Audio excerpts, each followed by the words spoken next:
How would it feel to have a quirky boss who dismisses you just because they think you are unattractive? Let's dive into the recap. Makoto Misumi is summoned to a fantasy world by the god Tsukyomi to become the hero of humanity, due to a pact his parents made when they were brought to this realm. However, the goddess of this new world, being quite narcissistic, finds Makoto repulsive and, fearing he might appear as a dreadful descendant of her wonderful world, banishes him to a barren land filled with monsters and non-human creatures, allowing him to communicate in all languages except that of the humans in his new world. But this journey was quite tumultuous. She opens a portal in the sky, and Makoto begins to plummet. High above the clouds, the god Tsukyomi intervenes, explaining that in Japan, Makoto's powers were limited, but in this new world, he possesses incredible abilities. Before he makes a choice, Tsukyomi blesses our hero,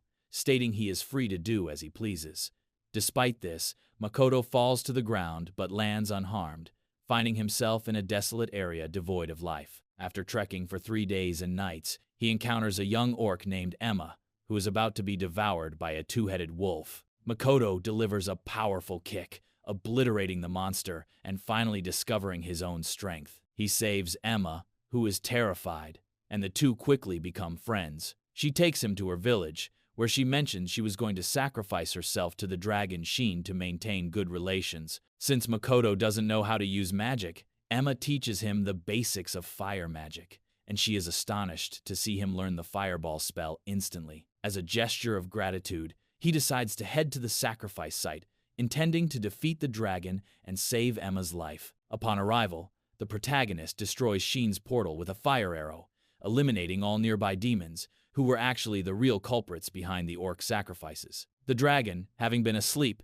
had nothing to do with the sacrificial stories, and he becomes furious, initiating a battle with our hero. Despite his strength being much greater than the previous monsters, Makoto still takes a beating. Sheen possesses the power to create illusions using mist and traps Makoto in one of his delightful memories of Japan. Surprisingly, the dragon becomes enchanted by Japanese culture and the wonders of the modern world. Eventually, he breaks the illusion and is taken aback when Sheen offers to form a master-servant contract with him, where the more powerful being would be the master. The amusing part is that he assumed he would be the master, but to his surprise, Makoto's power greatly surpasses Sheen's. Once the contract is established, the dragon transforms into a beautiful samurai girl with impressive assets, eager for new adventures with her master. Makoto is transported into an alternate universe where Sheen resides, known as the subspace. It appears to be a vast green plain filled with fruit.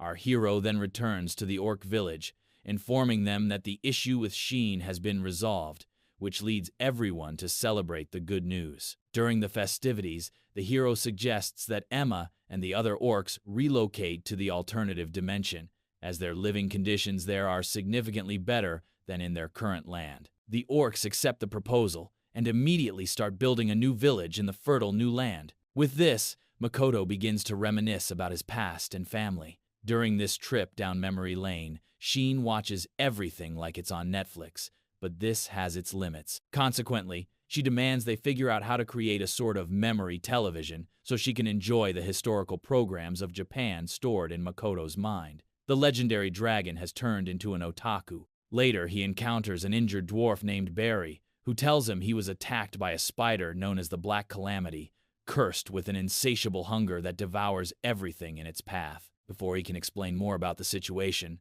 the spider invades the subspace and begins to fight Makoto. The young man finds himself cornered, and despite the monster's formidable strength and regeneration abilities, he is severely injured. In a moment of rage, however, he rallies his strength to rise and unleash a powerful magic attack that inflicts massive damage on the spider. Unfortunately, the creature regenerates quickly. The spider charges at the boy once more, but Sheen attempts to intervene. The arachnid declares that she has fallen in love with his magic, as the brutality of the attack she suffered fulfilled all her masochistic desires, and now she wants to spend her life with him. A contract, similar to the one with Sheen, is formed between Makoto and the giant spider through the dragon, as her master was unconscious. When our hero awakens, he discovers he now has a new servant clad in a black kimono, which gives him goosebumps. The rescued dwarf asks Makoto if his people can move into his domain, but Shin, being the creator of the place, imposes a condition. They must help construct a city that produces weapons, but she specifically asks for a katana, since a samurai without a katana isn't a true samurai. Following this, Shin also has a personal request, asking to be named by her own master. Apparently, when a master names a servant, they can become even stronger. He then renames Shin to Tomoe, and her new servant is called Mio, symbolizing a new chance at life tied to an element that Makoto can harness. Both girls are thrilled with their new names, which even seem to shine. Finally, after leaving his house, Makoto notices that Tomo and Mio have been recruiting new species to inhabit the subspace while he was incapacitated. The village is now bustling with orcs, dwarves, lizard folk, and humanoid spiders, rapidly expanding. However, this growth comes with the challenge of managing everything. When Makoto returns to the real world, he finally encounters the first wanderer, a beautiful blonde girl who, terrified at his appearance, flees. He follows her to find a city in ruins, unable to even say hi to anyone, forcing him to return to the subspace. Tomoe comments that his magical aura is so potent that humanity likely mistook him for a fusion of many demon lords. Thus, the young man devises a strategy with his servants to enter the city without causing a public panic. He spends several months studying the human language and asks the dwarves to create equipment to conceal his aura. Consequently, they manage to sneak into the settlement disguised as merchants and sign up at the Adventurers Guild. Interestingly, Tomo and Mio set new records at the guild, being 4 times stronger than the fiercest adventurers around, with Mio being ranked the champion at level 1500 and Tomoe second at level 1320, while Makoto ranks as level 1, as feeble as a toddler. During the registration process, he also overhears an intriguing rumor about a dragon named Lancer who was slain by an adventurer named Sophia. Now, in his inn-room, Makoto observes that commodity prices for items like milk and fruit are exceptionally high in this settlement, and a few ill-intentioned individuals have started tailing Tomoe. She readies herself to defend, and during a nighttime attack, she defeats all the bandits and captures a few for interrogation. Later, a young girl named Hinam approaches Makoto and Mio, stating her sister named Tua went missing while searching for work. Our hero deduces her situation by analyzing the memories of the thief who attacked the supply cart. Tua is actually held captive due to a massive debt owed to a gang of bandits. Makoto then sends both servants to rescue Tua, feeling a personal connection as she resembles someone he once knew back in Japan named Rasagawa. While the servants accomplish their mission, Makoto follows Hinam to the group of robbers that were extorting her sister. There, she informs him that Makoto's supply cart contained valuable fruits, which had already been sold, prompting the bandits to demand she rob gold from the sale to pay off Tua's debts. Returning to the rescue mission, Tomoe and Mio find Tua in captivity and heal her wounds. Upon exiting the prison, the three are confronted by Mio-ze, the strongest adventurer in the region. However, this is merely a facade, as the man is actually the leader of the thieves, believing he has the strength to stand against Tomoe and Mio. Ultimately, Mio-ze manages to insult Makoto, provoking the two servants. Enraged, they defeat everyone in sight, inadvertently destroying a significant portion of the city in the process. This excessive force results in Tomo manipulating everyone's memories, making them believe the city was destroyed by a horde of monsters. Makoto congratulates Mio and Tomoe on their successful rescue and uses his bow to fling the bandits into the desolate area as punishment for annihilating the city. Now, they head towards T-City, the closest town, to re-register as adventurers once again, since Zetsuya lies in ruins. During this trip, they are accompanied by Louisa, an elven archer, Heilze, a human alchemist, and Renina, a dwarf warrior. On the way, the group is ambushed by a horde of flying ants with ruby-colored eyes. Makoto uses his bow to expertly eliminate them, allowing him to collect valuable parts from the creatures. Upon returning to the subspace, Emma provides a report on the village's progress. The humanoid spiders are settling in the mountains, the dwarves are raising infrastructure, the lizard folk are tending to farms, and the orcs are building homes with accommodations for their master. At this point, our hero wonders how Tomo is doing, considering she's been absent for a while, having set out on a training journey. During this visit, the dwarves also present Makoto with a merchant outfit for protection, which further conceals his aura. However, the boy's magical power is so substantial that the cloak begins to unravel completely. Upon returning to the settlement, he visits the company responsible for selling the flying ant's eyes. The owner and manager, Patrick, has a tough businessman demeanor, but upon seeing the ruby eyes, his expression alters completely. He mentions that the eyes are essential ingredients for creating ambrosia that could cure his wife and children from a curse. Seizing the opportunity, our hero offers his assistance in concocting the remedy, since the group includes the alchemist Heilse. After this meeting, Makoto goes to obtain his merchant license, swiftly passing the examination. The second test requires him to collect 4 relatively difficult items, either through purchase or perilous means. However, he cleverly utilizes a testing rule that allows him to substitute items for equivalence in value, thus the ant parts come in handy. He concludes the test successfully and is approved as a merchant guild member. Upon returning to the subspace, our protagonist hatches an interesting idea to set up a concealed portal to trick passing traders into believing that the subspace is an actual city in their world. Upon reuniting with Mio and Tomo, Makoto realizes that his black kimono-clad servant has also become addicted to anime and children's cartoons. What a true otaku. As the day draws to a close, they wonder whom their master will choose to spend the night with. However, the young man, being naive, opts to sleep alone, leaving the two quite perplexed. They are determined to make advances on him.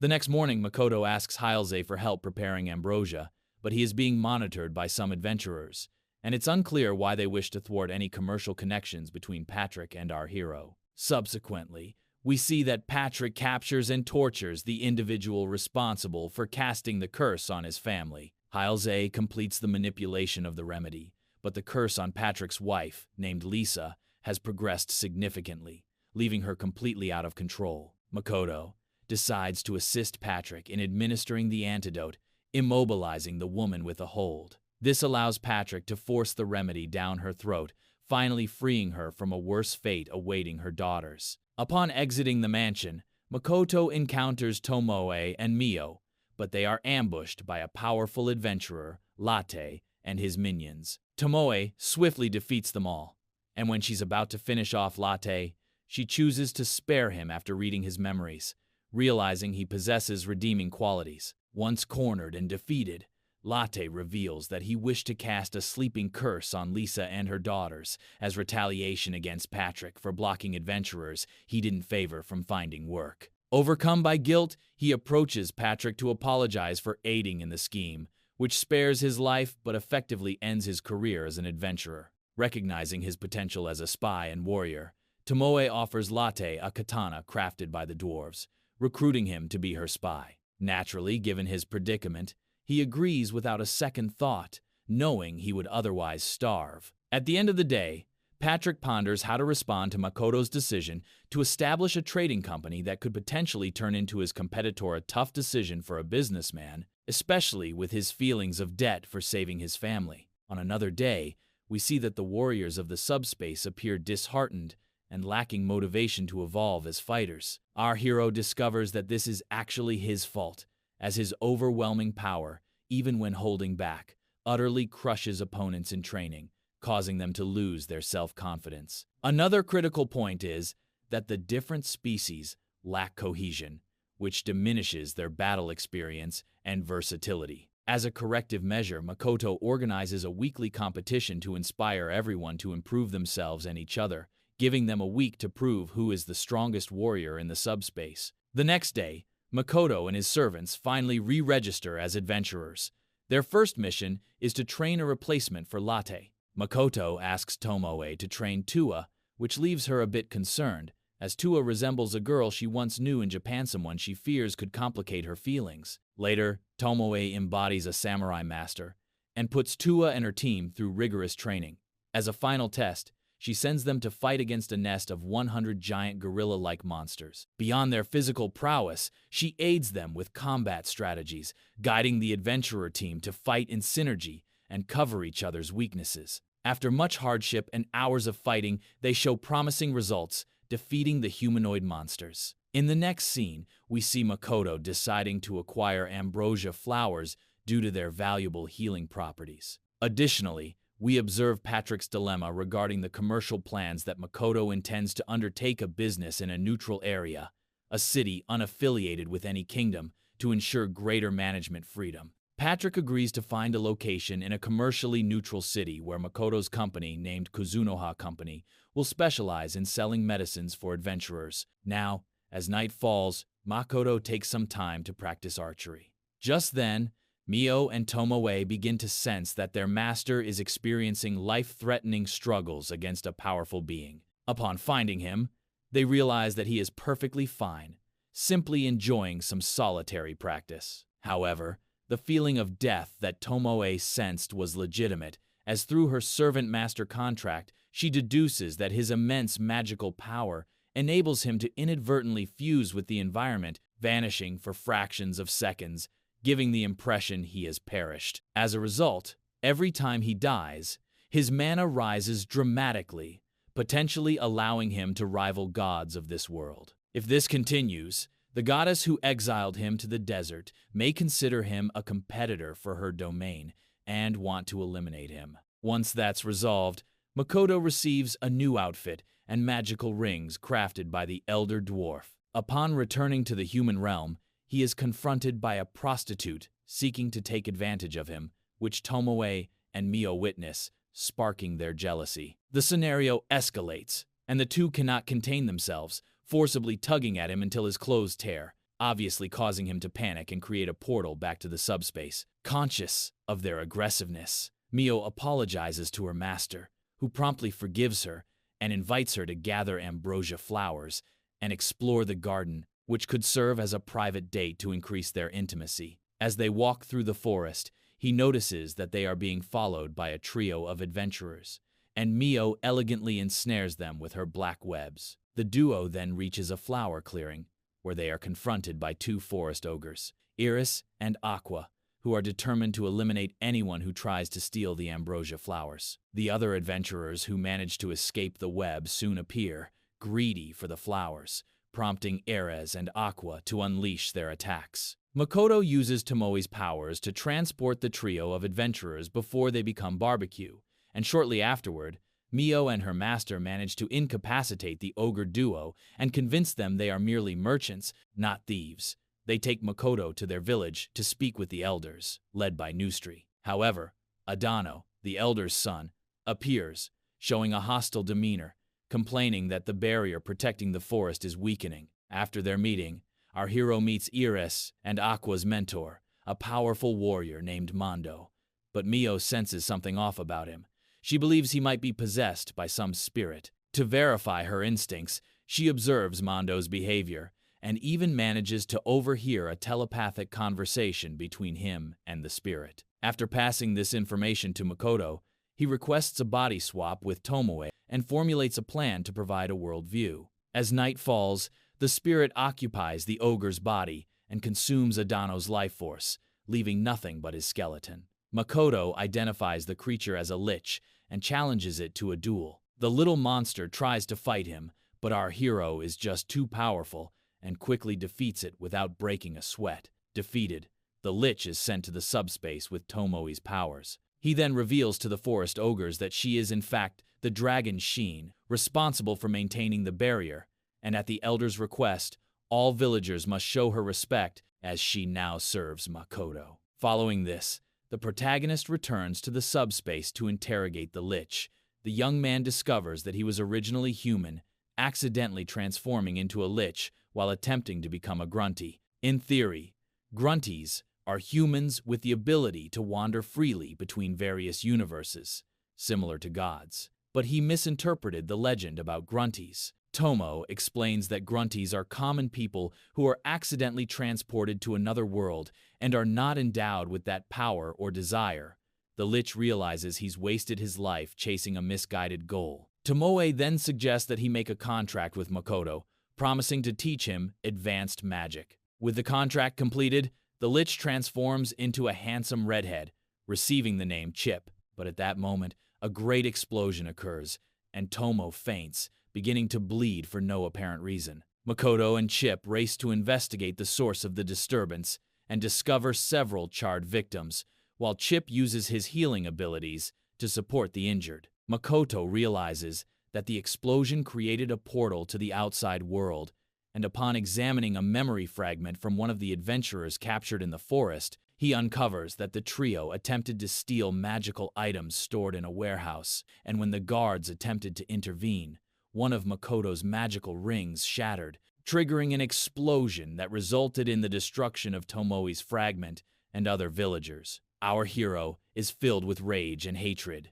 bearing a grim reaper's expression as he pursues the fleeing prostitute, who attempts to attack him with one of the stolen swords, but he swiftly amputates her hands, silencing her by slashing her throat without remorse. Vengeance is complete. After the villager's funeral, the Protector constructs barriers to keep any adventurer who might visit the shop in the subspace away from the community. Following this, Makoto announces he will visit the Rostguard Academy to better understand this world, the goddess, and humanity, as he will likely be away from the subspace for a while. He offers Mio and Tomoe some of his memories of Japan as a gift. He then departs with Chip for transport between towns, while the duo prepares for the transfer. The goddess intervenes in Makoto's teleportation, sending him to a distant field. As he tries to comprehend what's happening, he is attacked by a warrior wielding a massive sword, who severed two of his fingers. This ambush comes from a duo of warriors, Lancer and Sophia, the strongest adventurers in the world, whose mission is to eliminate Makoto. Lancer mentions that they have allied themselves with a demon army to eliminate humanity, and that the young man's presence on the battlefield is hindering the army's advance. Our hero activates a fireball spell, seeking a moment to escape to the subspace. However, due to Lancer's ability to create barriers and Sophia's agility, Makoto finds himself cornered. Realizing his only escape route is to defeat the duo, he removes the rings to unleash his true power. With only the pressure of his mana, he sends the duo flying and attacks with fire arrows, barely allowing them to defend themselves. He then releases a water arrow, shattering Lancer's barrier. Miraculously, Sophia manages to escape and attempts a surprise attack, but her sword is sliced in half. As a last resort, she clutches Makoto and transports them into the skies using Lancer's ability. Yes, my dear, a déjà vu free falling once again, but this descent is filled with spikes. Yet, this serves as an opportunity to escape, as he employs his rain of fireballs to obliterate the spikes and create chaos on the battlefield. He then unleashes all his power into a concentrated water arrow while charging all his suppressor rings,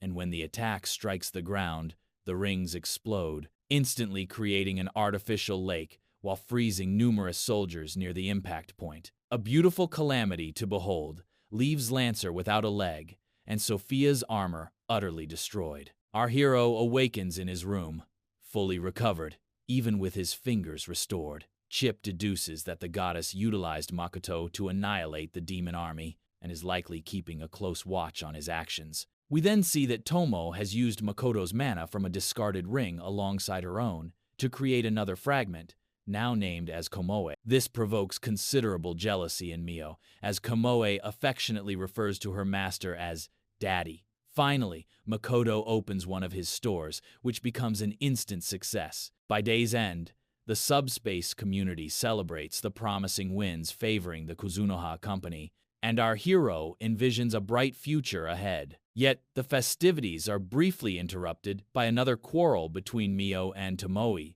leading Makoto to reconsider his future decisions. Thanks for tuning in to our recap of Tsukimichi Moonlit Fantasy. If you enjoyed this adventure and want to see more thrilling stories unfold, be sure to hit that subscribe button and activate the notification bell for updates on our latest content. We'd love to hear your thoughts in the comments below, so let us know what other anime or stories you'd like us to explore next. Your support helps us create more captivating tales. Until next time, stay curious and keep exploring.